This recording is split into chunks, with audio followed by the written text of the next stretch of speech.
My mom gave my college fund to my sister, so I made millions and bought the house she was about to retire in. Hi Reddit.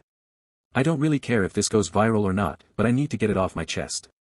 Let's rewind to about 8 years ago when I was 17, freshly accepted into my dream college for engineering, full ride pending financial approval, and absolutely glowing with excitement. That same week, my mom called me into the kitchen. She wouldn't look me in the eye. "We need to talk about your college fund," she said, folding her arms tight. This fund had been talked about my entire life. Birthday money, savings, part of my late granddad's inheritance, all put away for college since I was in kindergarten. I never touched a cent of it. So imagine the shock when she told me it was gone. "I gave it to your sister," she said. "You're smart. You'll figure something out." My sister, Amber, then 19, had dropped out of community college the year before to travel with her boyfriend. Now she suddenly wanted to go back to school, a private arts institute in another state. And apparently, Mom felt she deserved a fresh start.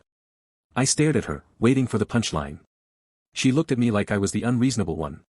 "You can get loans, scholarships. Amber doesn't have that kind of mind. You'll be fine. No apologies.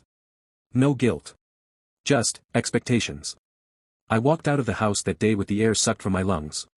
My dad passed when I was 12. I thought maybe Mom was struggling and I hadn't realized.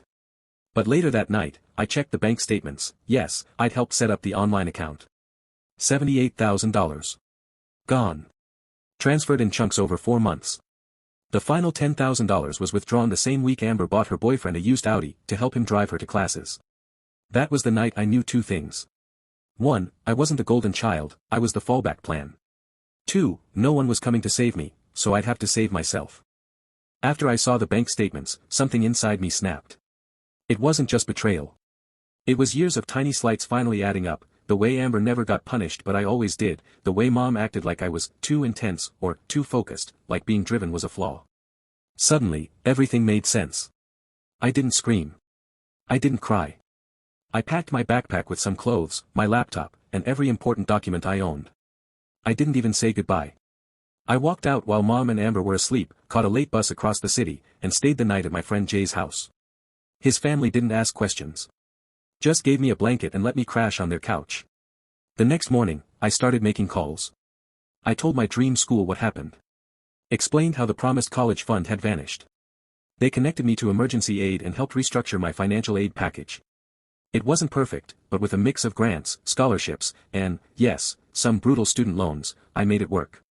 I worked 3 jobs through school, tech support, tutoring, and freelance coding gigs. I lived in a shared apartment with 4 other people and made instant noodles a food group. Click here to watch full video.